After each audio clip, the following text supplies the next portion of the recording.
Assalamu alaikum wa rahmatullahi ta'ala wa barakatuh. Mutanen wannan gida mai albarka muna muku fatan alkhairi. Tun daga farkon namba, tsakiyar namba, ƙarshen namba. Muna gaishe da kowa da kowa a daidai wannan lokaci mai albarka. Na ranar Asabar, 6 ga watan Disamba, 2025. Yau muna tafi muku da tsaraba mai girma a gare ku wanda insha Allahu in dai za a yi amfani da ita to za a ga amfanin hakan. Kamar abin da ya shafi baƙin iska wanda yake hana mutum mace aure, wanda yake jawo mata baƙin jini da sauransu, ko ɗan kasuwa wanda yana kasuwanci amma kuma ya zamana cewa an kore masa jama'a an haɗa shi da iska. Da yana ciniki sosai amma kuma ya zamana cewa yanzu kuma cinikin babu, an sako shi a gaba. Ko budurwa wanda tana da farin jini amma kuma ya zamana cewa mahassada maƙiya sun sako ta a gaba. An haɗa ta da baƙin asiri ko iska baƙi wadda gaba ɗaya ya rusa mata al'amura.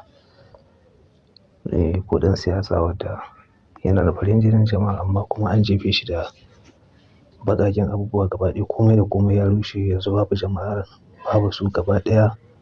Kowane lokaci ɓacin rai, tunani, cikin damuwa. To insha Allahu da dai waɗansu abin da suka shafi waɗannan.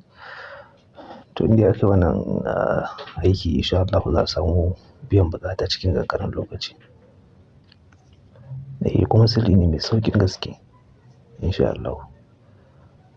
Abin da za a yi shi ne, da farko za a samu ƙwai na talo-talo, za a samu guda 3.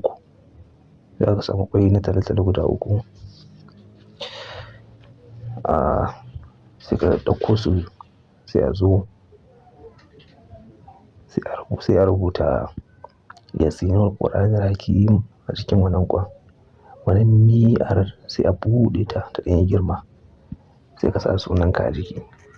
Ka sa sunanka a jiki sai ka kulle. Ka kulle to shikenan sai a zo a samu wannan ƙwai guda 3 dama kowanne haka za a rubuta masa. Idan aka rubuta sai a zo a ajiye shi a gaba, a zauna a karanta, a tofa masa Yasin ƙafa 41, a tofa masa Ayatul Kursiyu 41, a tofa masa Falamma alaka wa qala Musa ma ji'tum bihi sihrun inna Allaha sayubtilu inna Allaha la yuslihu amalal mufsidina ƙafa 1111.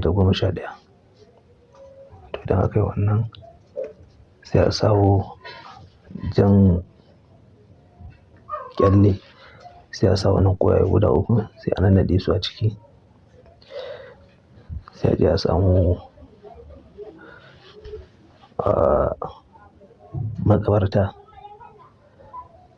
sai a je a tona, ba kabari za a tona ba, kawai a cikin maƙabartar ake so a tona wani waje da ai niyya akan ya Allah, duk abin da ke damuna, ko iska ko a ruwa aka sa na sha, ko a iska aka sa ya bi na zo na sheƙa, ko a wuta aka kunna aka sa na sheƙi hayaƙin, ko a yaye ne ya Allah ka yaye min wannan al'amari albarkacin Annabi da Alqur'ani, albarkacin sunayenka tsarkaka.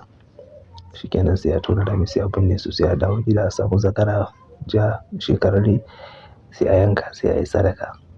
Amma yara za a ba waɗanda ba su balaga ba, kuma gasawa za a yi sai a yi sadaka. Sannan kuma sai a samu masa guda 100 ita ma sai a yi sadaka. Duk wanda ya yi wannan aikin, duk wanda ya yi wannan aikin to shikenan dai. Idan an yi, an gani za a fito a bamu labari insha Allahu. Amma in duk wanda ya yi wannan aikin zai ga abin mamaki. Idan kai ɗan kasuwa ne kai wannan to insha Allahu za ka ga yadda al'amura za su yi ta ci gaba. Taurarinka za su wanke, komai da komai zai buɗu. Al'amura in ke bazawara ce, kina son samari ne kuma da an kore miki su to insha Allahu komai naki zai dawo. Wannan haka yake. In dai an yi wannan aikin to magana ya ƙare in sha Allahu ta'ala. Domin ƙarin bayani, kan mutanen da suke waje waɗanda suke buƙatar magana kuma ba na masu kira mu za su iya magana ta WhatsApp in sha Allah domin ƙarin bayani abin da ba a gane ba. 080 68 24 1533. Assalamu alaikum wa rahmatullahi wa barakatuh.